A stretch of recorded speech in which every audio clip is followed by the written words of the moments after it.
नमस्कार, स्वागत है आपका डायलॉगस में। दिल्ली में प्रदूषण को लेकर चीख-पुकार जारी है। सरकार की तरफ से कई एहतियातन कदम उठाए गए हैं और दिल्ली सरकार ने कल ये फैसला किया कि किस तरह से जो वर्कफ़ोर्स है उसको एक तरह से आधा डिवाइड किया जाए, जो वर्क फ्रॉम होम करे और आधे जो वर्कफ़ोर्स है वो ऑफ़िस से काम करे। इसके अलावा जो लोग इस पाबंदी से अनएम्प्लॉयड हुए हैं, जो माइग्रेंट वर्कर हैं, उनको कैसे कंपनसेट किया जाए। वहीं सुप्रीम कोर्ट ने भी इस पे कड़ा अख्तियार रखते हुए सुप्रीम कोर्ट ने कई सारे फैसले दिए, जिसमें उन्होंने कहा कि किस तरह से जो पुरानी गाड़ियों को लेकर सरकार का सुप्रीम कोर्ट का फैसला था, उसको फिर से रिवाइज किया गया। और साथ ही कोर्ट ने ये भी कहा कि जो 9 टोल प्लाजा है उसको भी शट कर दिया जाए।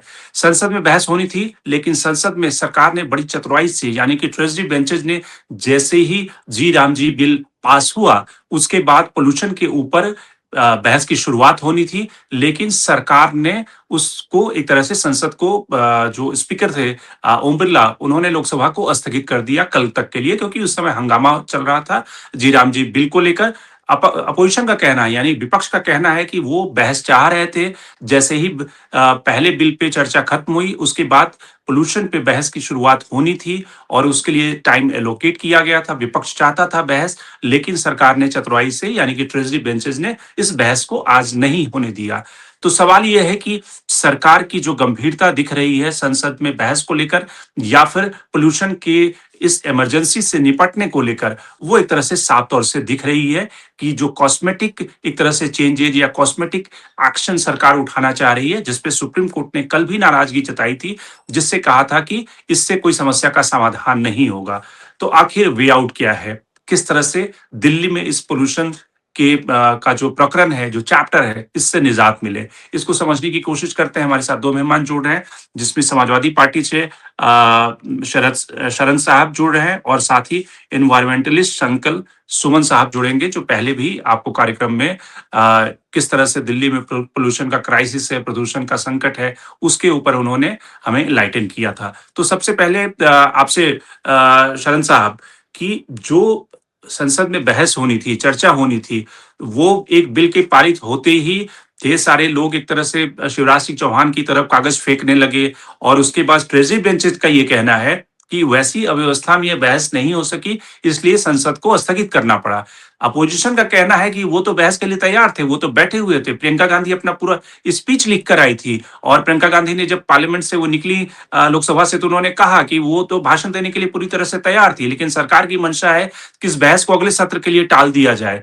आपको क्या लगता है कि आपके खुद लखनऊ में जिस तरह से आईपीएल का मैच होना था वो स्थगित हो गया, तो इस समस्या का कैसे निदान निकलेगा अगर पॉलिटिकल पार्टियां या ट्रेजरी बेंचेज या सरकार इस तरह से गंभीरता से एक्ट नहीं करेंगी तो? पहले तो आपके सभी दर्शक साथियों को, साथी पैनलिस्ट, आप सभी को मेरा जय हिंद। देखिए, ऐसा है, पॉल्यूशन को हम लोग ज्यादा नहीं तो कम से कम 2-3 दशक से ये देखते आ रहे हैं कि उसकी जो प्रॉब्लम है वो लगातार इंटेंसिफाई हो रही ईयर ऑन ईयर। और आप उसका स्पैन भी देख रहे होंगे कि पहले जनरली इस पे सिर्फ विंटर सीजन में चर्चाएं होती थी, लेकिन कम से कम जो इंडो गैंगेटिक प्लेन का एरिया बोलते हैं, या ये कह लीजिए कि उत्तरी क्षेत्र में जो नदियों के आसपास का क्षेत्र है, उसमें भी बहुत ज्यादा अब एक्यूआई लगातार 8-9 महीने तक बहुत बुरी तरह से डिस्टर्ब रहता है। और इन मुद्दों को गाये बगाए पार्लियामेंट में कभी ना कभी उठाया भी जाता है, इस पे कमेटीज भी बनती हैं, उनकी रिपोर्ट्स भी आती हैं, सभी लोग उस पे चिंता भी जाहिर करते हैं। और अंततः होता क्या है कि इसके लिए कुछ ना कुछ एक बजट अलॉटमेंट होता है। और आप जानते हैं कि पॉल्यूशन पे जो भी बजट आता है, वो किसी एसेट्स पे एक्सपेंडिचर उसका नहीं होता है। जो इकोनॉमिस्ट होते हैं या लेमैन भी एक बात समझता है कि जो खर्चे किसी इंफ्रास्ट्रक्चर को बनाने के लिए खर्च होता है, उसकी अकाउंटेबिलिटी बहुत हाई लेवल की होती है, उसका ऑडिट भी बहुत अच्छी तरह से किया जा सकता है। लेकिन पॉल्यूशन के लिए जो मेजर्स हम यूज करते हैं, हम उनको बहुत अच्छी तरह से ऑडिट नहीं कर सकते हैं। और गंगा सफाई अभियान अपने आप में ये ताजिया है इस बात का कि दशक दर दशक सरकारों में उसके लिए बहुत बड़ा बजट अलॉटमेंट होता है और साल दर साल उस बजट को साफ कर दिया जाता है कि गंगा की सफाई में इतना बजट अलॉट हुआ और इतना साफ हो गया। ये अपने आप में भ्रष्टाचार का बहुत बड़ा तंत्र बन गया है। अब आ जाते हैं इसी बैकग्राउंड के साथ वर्तमान मुद्दे पे।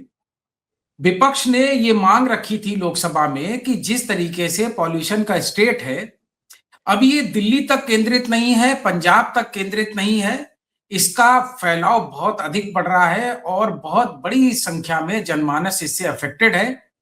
जो इनकी रिपोर्ट्स आ रही हैं उस पे हमारे मोर्टेलिटी रेट पे, बर्थ रेट पे, हेल्थ के इफेक्ट पे जो लेवल है उस पे फर्क आने लगा है।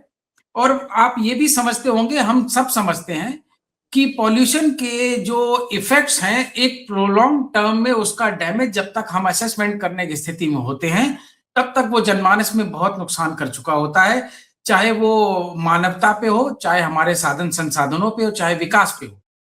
तो कम से कम इस लोकसभा में प्रमुखता से ये बात रखी गई कि इस पे एक गंभीर चर्चा होनी चाहिए। और आपने ये भी देखा होगा कि विपक्ष ने कम से कम ये सहनशीलता और ये परिपक्वता दिखाई है कि जो बहुत ही मसाला मैजिक टाइप इस बार टॉपिक्स रखे थे उन्होंने डिस्कशन के लिए, बेसिकली पॉपुलेस को मूव करने के लिए, मोबिलाइज करने के लिए वोट बैंक के तौर पे वो चाहते थे कि ये सारा आप कर लीजिए और एक कंसेंसस के साथ, एक पॉजिटिव अप्रोच के साथ, एक पॉजिटिव एप्टीट्यूड के साथ बैठ के इस पे गंभीर चर्चा करते हैं। और ये पटल लोकसभा और राज्यसभा के पटल पे इसलिए करना चाहते थे कि क्योंकि उसका एक अपने आप में महत्व है। लोकतंत्र का मंदिर है, जो भी कोई बोलेगा, कमिट करेगा, व्यू रखेगा, वो रिकॉर्डेड रहेगा और अनंत काल के लिए एक इतिहास बनेगा। तो एक परिपक्व बहस होगी, सभी दल और सभी संगठन और जो भी बने गठबंधन वो अपनी राय रखेंगे। तो कम से कम सरकार भी जो व्यू फाइनली लेगी उस पे कंटेंडेड होके एक लॉन्ग टर्म प्लान पे काम करना शुरू करेगी। उसकी दिशाएं सरकार दर सरकार बदल सकती है, स्पीड बदल सकती है, लेकिन मोटा मोटा मजमून तय हो जाएगा कि हमें किन किन क्षेत्रों पे काम करना है। हम लोगों को ये लगता है कि सरकार इसके लिए शायद एक अच्छा होमवर्क नहीं कर पाई, शायद अपने स्तर पे एक विजन डॉक्यूमेंट नहीं बना पाई है, शायद अगले 10-20 साल के लिए इस पे क्या काम होना चाहिए, कितना लेवल का डैमेज है, उसका असेसमेंट करके प्रिवेंटिव मेजर्स की तैयारी नहीं कर पाई है। और शायद जो उनके चुनावी मकसद थे क्योंकि वो पूरे हो गए थे और इसमें वो समय नहीं देने की हालत में है, तो शायद वो इसको टालना चाहते थे। और हम आज की पर्टिकुलर जो लोकसभा में जो कुछ हुआ है उस पे अगर आ जाएं तो आपने देखा होगा शिवराज चौहान जी अननेसेसरली उस मुद्दे को जिस पे सब बातें हो चुकी हैं, लोग कह चुके हैं, उसको इलोंगेट कर रहे हैं। और वो टिपिकल, मैं बड़ा हल्का सतही वर्ड यूज करूंगा, मसाला मैजिक टाइप, कि भगवान के नाम का आदर नहीं कर रहे हैं, महात्मा गांधी पे नहीं सुनना चाहते हैं। और वो एक लंबे भाषण को उन्होंने कंटिन्यू किया। विपक्ष की सिर्फ ये मांग थी कि जब हम पॉल्यूशन जैसे गंभीर मुद्दे पे चर्चा करना चाहते हैं और पिछले मुद्दे पे चर्चा हो चुकी है, तो कम से कम क्वेश्चन आवर के बाद हम हमें इस पे चर्चा करनी चाहिए। और उसके बाद लोकसभा में क्या होता है वो भी लोग समझते हैं। सत्ता ने मन बना लिया था कि चर्चा नहीं करनी है और विपक्ष पूरी तरह से संकल्पित था कि हम इस तरीके की भाषणबाजी और बयानबाजी नहीं होने देंगे, हम गंभीर चर्चा करेंगे। और अंततः वही हुआ जो बिरला जी चाहते थे, उन्होंने कल 11 बजे तक के लिए स्थगित कर दिया। बहुत दुर्भाग्यपूर्ण है। हम उम्मीद करते हैं कि रास्ता निकलेगा और इस पे गंभीर बहस होगी। जी। संकल्प आपसे समझते हैं कि जो पिछले 2 दिनों में एक थोड़ी-सी सरकार है, दिल्ली सरकार के एटीट्यूड में थोड़ा-सा लग रहा है कि लचीलापन आया है या फिर उन्हें डाँट पड़ी है पीएमओ से कि कुछ तो कम से कम करते हुए दिखो और शायद इसलिए मुख्यमंत्री भी थोड़ी-सी प्रोएक्टिव हो गई हैं, जो मंत्री भी हैं उन्होंने सिरसा साहब ने पहले तो माफ़ी माँगी, उसके बाद लेकिन कुल मिलाकर पहले जो दिल्ली की सरकार केजरीवाल सरकार को जिम्मेदार ठहरा रही थी, अब रेखा गुप्ता दिल्ली की जनता को जिम्मेदार ठहरा रही है। वो कह रही है कि दिल्ली की जनता जब तक इतनी जो गाड़ियाँ चल रही हैं सड़कों पर, उसकी जगह पब्लिक ट्रांसपोर्ट का इस्तेमाल नहीं करेगी, तब तक इस शहर में रहना संभव नहीं है और इस शहर की पॉल्यूशन की स्थिति को सुधारना संभव नहीं है। तो एक तरह से पहले वो केजरीवाल को निशाना बना रही थी, अब दिल्ली की जनता पे आ गई हैं। तो कुल मिलाकर प्लान उनके पास भी नहीं है और आपको लगता है कि जो कॉस्मेटिक चेंज पिछले 2 दिनों में हो रहे हैं, चाहे सुप्रीम कोर्ट ने जो कहा या फिर दिल्ली सरकार जो कर रही है, इससे कुछ फ़र्क पड़ेगा या फिर सब ये सब ऐसे ही है, आई वॉश करने के लिए ये सब किया जा रहा है? थैंक यू, पहले तो thank you for having me. आपने बिल्कुल सही कहा सर, ये जितने भी मेजर्स हैं ये कॉस्मेटिक हैं। और टू लिटिल टू लेट मैं फ्रेज का यूज करूंगा इन मेजर्स के लिए, क्योंकि आज आप कितने दिनों से पोल्यूशन की प्रॉब्लम देख रहे हो और अब जाके आपने ग्रैब 4 लॉन्च किया है और अब जाके आप उस तरह से लोगों को घर पे रहने के लिए बोल रहे हैं, 50% वर्कफोर्स आप जाने के लिए बोल रहे हैं, जब सुप्रीम कोर्ट से इस तरह से आपको बात सुननी पड़ी है। Obviously I am sure PMO से पूरी दुनिया में बदनामी हो रही है। आई थिंक कितनी सारी कंट्रीज के एम्बेसीज ने अपने सिटीजन्स को, कनाडा ये सब ने अपने सिटीजन्स को नोटिफाई किया है कि दिल्ली मत जाइए, दिल्ली में एयर पोल्यूशन का इस तरह से प्रॉब्लम है। अभी हमारी चीफ मिनिस्टर का तो दिल्ली का ये हाल है कि अभी वो गई थी मेसी के प्रोग्राम में, जो स्टेडियम में गई थी, पूरा स्टेडियम चीख चीख के AQI चिल्ला रहा था। उसके बाद भी अगर शर्म नहीं आएगी तो पता नहीं कब शर्म आएगी। उनको तो खैर लगता है कि AQI टेम्परेचर है। तो इस तरह से सरकार को तो बहुत ज्यादा आइडिया भी नहीं है, लगता है कि किस तरह से इस प्रॉब्लम को सॉल्व करना है। कोइंसिडेंटली चाइना की एम्बेसी ने बहुत एक ट्वीट करके आज इंडिया को सलाह दी है कि बीजिंग में जो हो रहा था वो आप यूज करें दिल्ली में भी। वो पूरा उन्होंने तरीका बताया कि उन्होंने बीजिंग में क्या क्या किया था। देखिए, सीएम मैम ने बिल्कुल सही बात बोली कि बात ये जनता पे आके जरूर रुक जाती है। ऑब्वियसली गवर्नमेंट को ही जनता को एनेबल करना पड़ेगा। पहले तो जब वो अपोजिशन में थे तो सारे ब्लेम गवर्नमेंट पे डाल रहे थे। अब जब उनकी बारी आई है तो वो जनता पे ब्लेम डाल रहे थे। ये बात बिल्कुल सच है कि जनता को पब्लिक ट्रांसपोर्ट और यूज करना चाहिए। और भी बहुत सारी चीजें हैं जो करनी चाहिए, लेकिन पब्लिक ट्रांसपोर्ट उनके पास अवेलेबल भी होना चाहिए।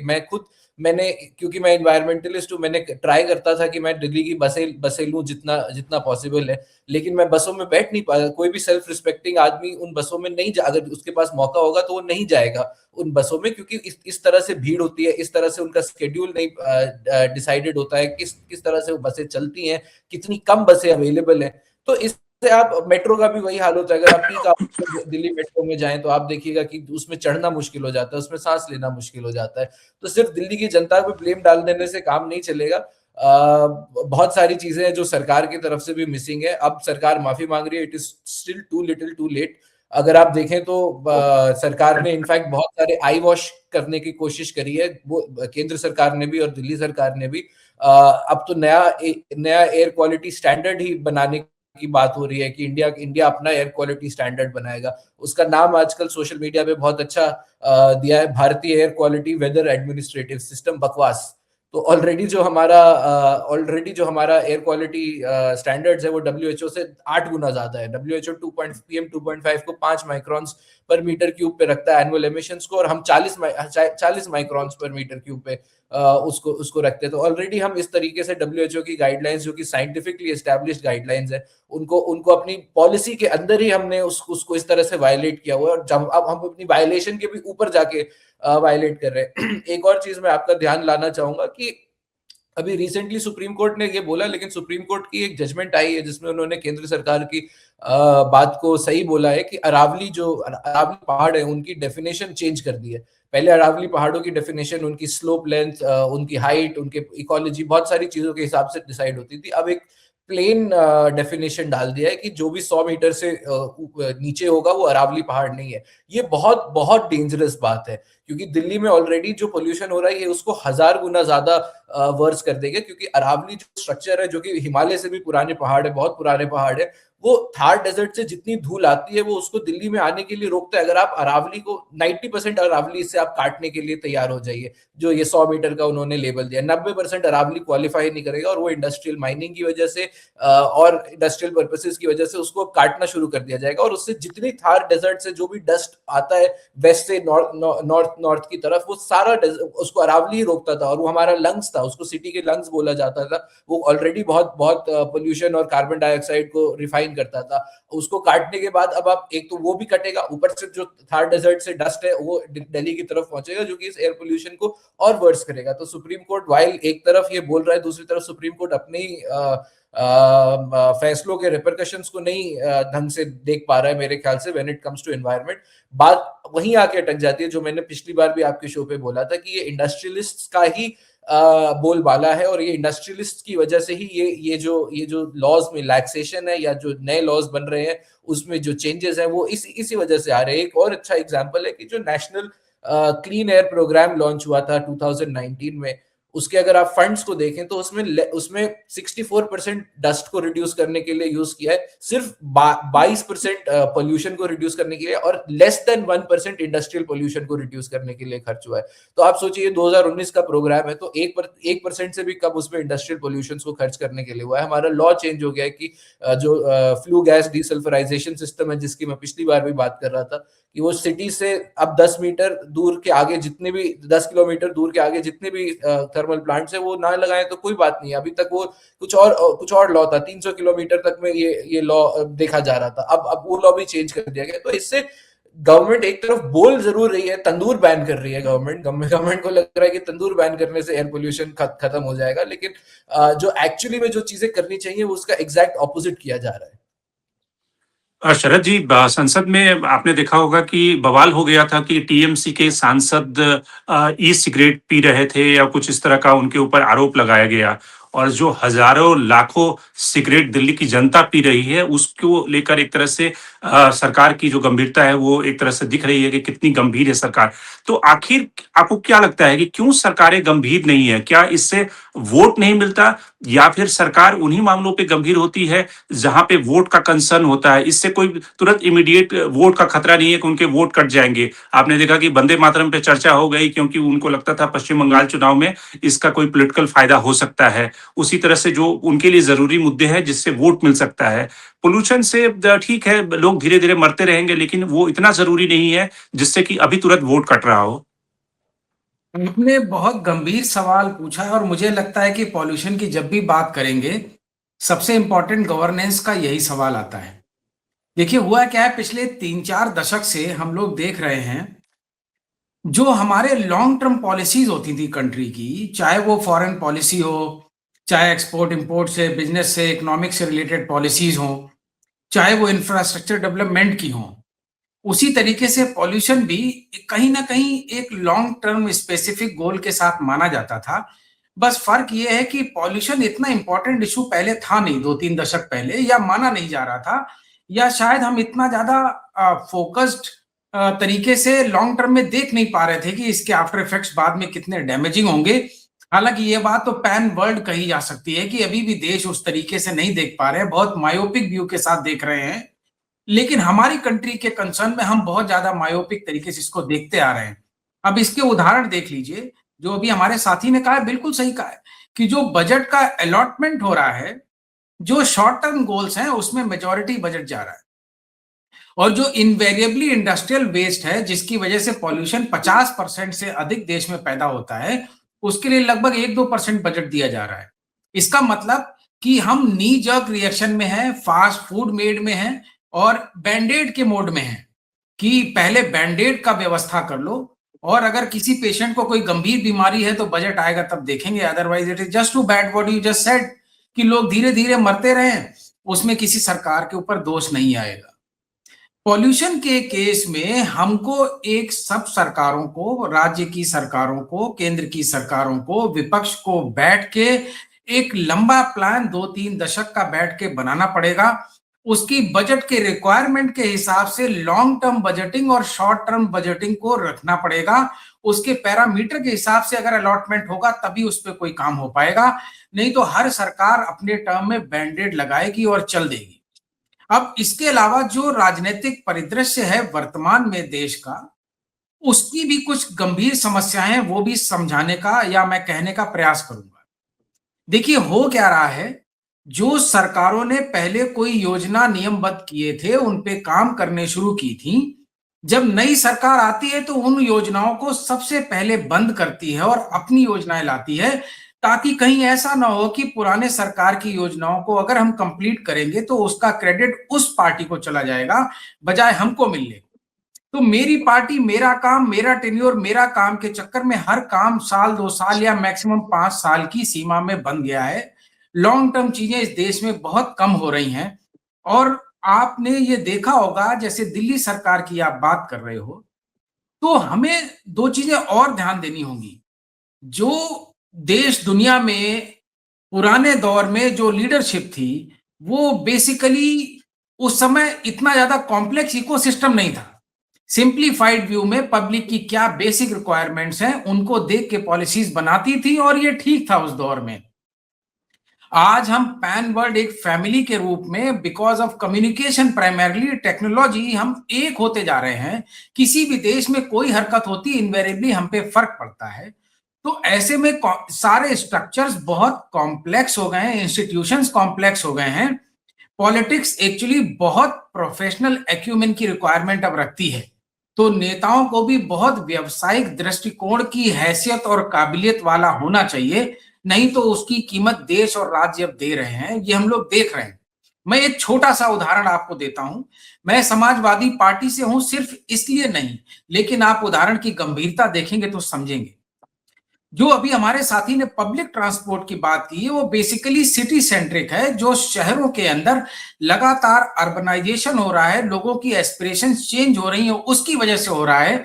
आप किसी को शहर में आने से रोक नहीं सकते, लेकिन उन शहरों में जो बेसिक सुविधाएं हैं, 90% शहरों में आज भी सीवेज सिस्टम नहीं है। और जो पब्लिक ट्रांसपोर्ट सिस्टम आज से 2-3 दशक पहले या 1 दशक पहले, 15 साल पहले था, वो तब से कम हुआ है, जबकि पॉपुलेशन बढ़ी है। दिल्ली सरकार में आपने देखा होगा, केजरीवाल जी की सरकार में लगातार कभी ऑल्टरनेट डेज में व्हीकल्स को चलाना, कभी मॉपिंग और डस्ट सोकर्स और वाटर एप्स, मतलब बहुत से तरीके उन्होंने बहुत तरीके से ट्राई किया कि कम से कम लोगों को खुली और साफ हवा सांस लेने को शहरों में मिल सके। और उसी में पब्लिक ट्रांसपोर्ट पे भी काम हुआ, जैसे कि ग्रीन सीएनजी गैस पे बसेज आई। मैं आपको लखनऊ का उदाहरण देता हूं।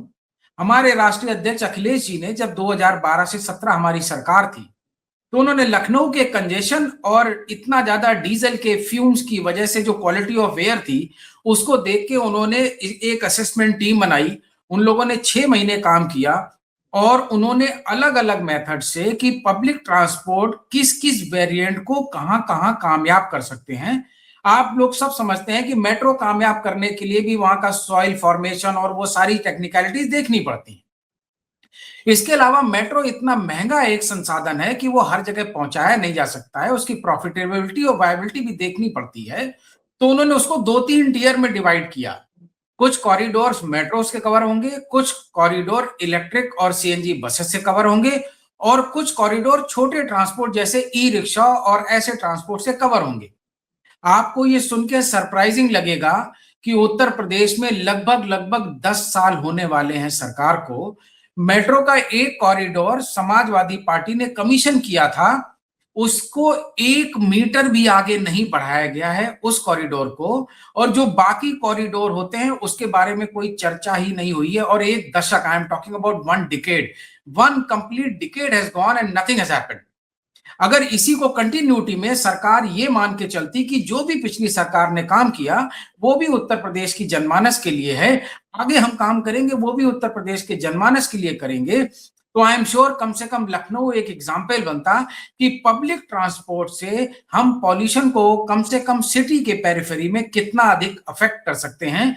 तो जो आज वर्तमान में 100 से अधिक शहर एक अच्छी हवा के सांस लेने के लिए नदर्न बेल्ट में कम से कम परेशान है, वहां ये दिक्कत नहीं आती। मैं एक उदाहरण के तौर पे इसको आपको बताया है। तो घूम के हम वहीं आते हैं, जब तक हम कंसेंसस के साथ गंभीर चर्चा नहीं करेंगे, अच्छी स्टडीज नहीं करेंगे, लॉन्ग टर्म प्लान नहीं बनाएंगे और उसका सही बजट एलोकेशन शॉर्ट टर्म और लॉन्ग टर्म गोल्स के साथ नहीं करेंगे, इसी तरीके से पैसा आता रहेगा और गंगा सफाई के नाम पे पैसा की सफाई होती रहेगी, आगे कुछ होगा नहीं।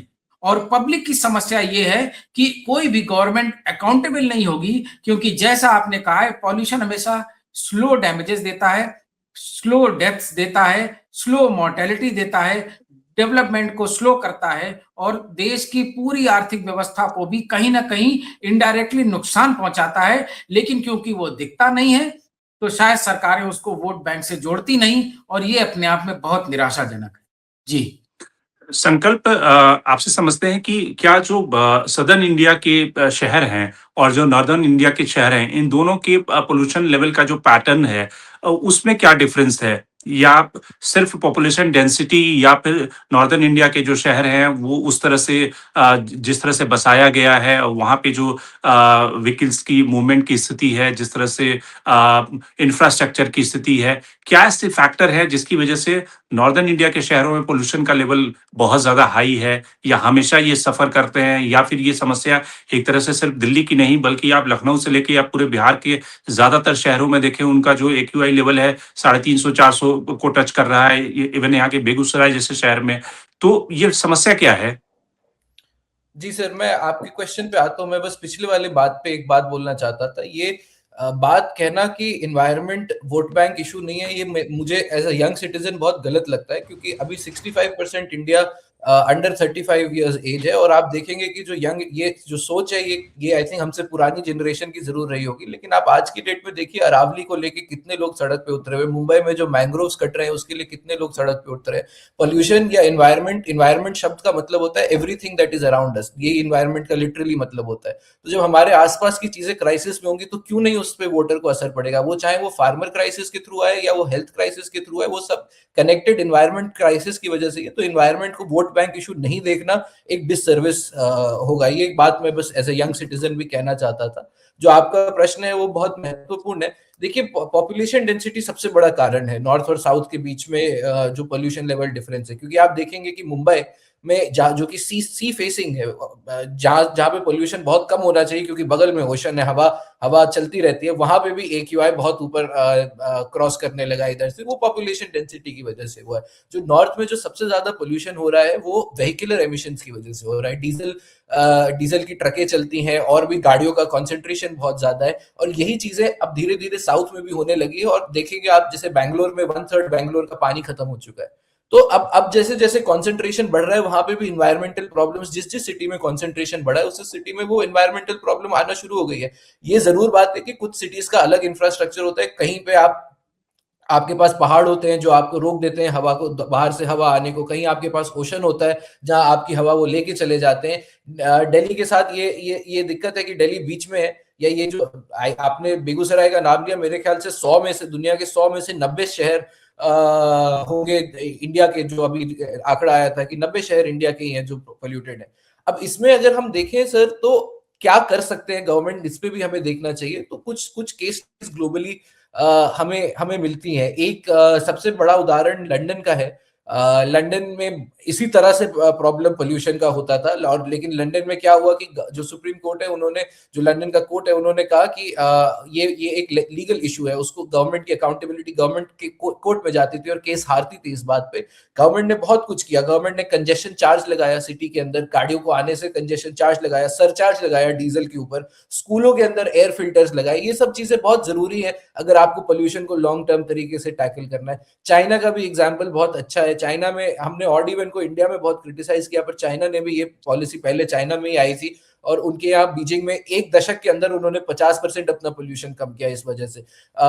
एक और बहुत अच्छा पॉलिसी जो चाइनीज एम्बेसी ने आज रेकमेंड भी किया इंडिया को, वो है लाइसेंस लॉटरी सिस्टम, जहां पे वो नंबर ऑफ लाइसेंसेस हर सिटी में कितने होने चाहिए उसको फिक्स कर देते थे, और लोगों की लॉटरी से लाइसेंस, गाड़ी खरीदने से पहले आपको लाइसेंस लेना पड़ता था जो कि आपको लॉटरी से आएगा। तो नंबर ऑफ कार्स नए कितने सिटी में ऐड होंगे वो अपने आप ही इस तरह से फिक्स हो जाते थे। अगल बगल के जो इंडस्ट्रियल बेल्ट है उनके साथ कोऑर्डिनेशन में पोल्यूशन को कम करने की कोशिश करी गई। तो ये सारे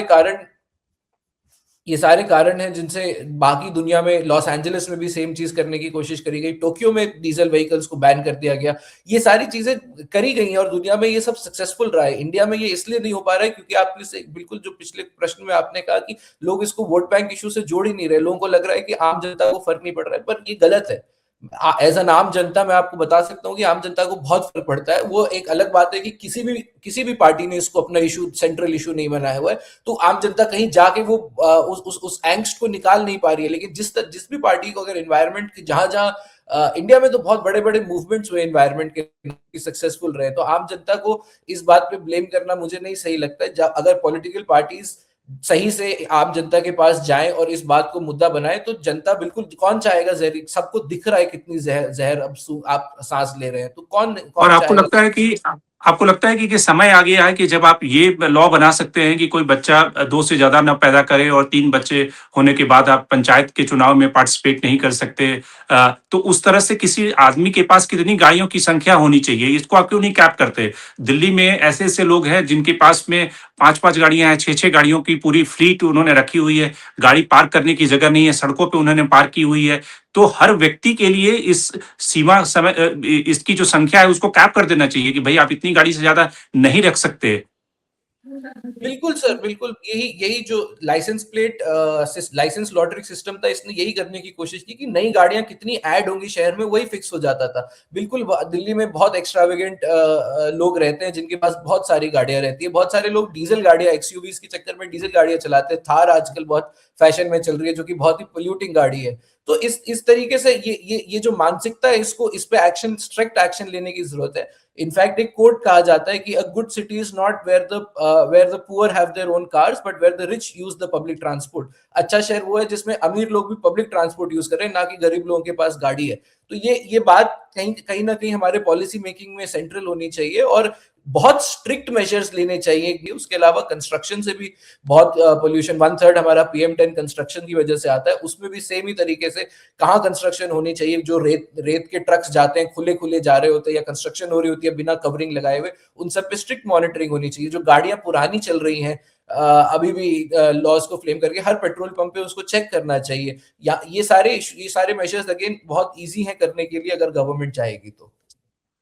निश्चित रूप से, तो बड़ा सवाल ये है कि सरकार की मंशा, सरकार की नीयत और सरकार की इच्छा शक्ति क्या है कि ये जो मुद्दे सैनिटेशन का मुद्दा हो या फिर पॉल्यूशन का मुद्दा हो या फिर पब्लिक इंफ्रास्ट्रक्चर को कैसे बेहतर किया जाए, ये सारी सरकार की पॉलिसी और सरकार के का जो प्रोजेक्ट होता है उसमें इन्वॉल्व होता है या सरकार इससे शरीक करती है या इस पे थॉट प्रोसेस दिया जाता है या नहीं? या फिर हर सरकारों की जो नीयत और मंशा होती है केवल वोटों की। तो फिलहाल दिल्ली की जनता प्रदूषण से और अगले कुछ दिनों तक सफ़र करती रहेगी क्योंकि सरकार की जो सीमा है और सरकार की जो नीयत है और जो काम करने का तरीका है, वो इतना धीमा है, इतना स्लो है कि शायद उससे कोई फौरी निजात नहीं मिल सके। तो आज के कार्यक्रम में इतना ही। संकल्प आपका बहुत-बहुत धन्यवाद और शरद जी आपका भी बहुत-बहुत धन्यवाद हमसे जुड़ने के लिए। देश और दुनिया की बाकी खबरों के लिए आप बने रहिए डायलॉग्स के साथ।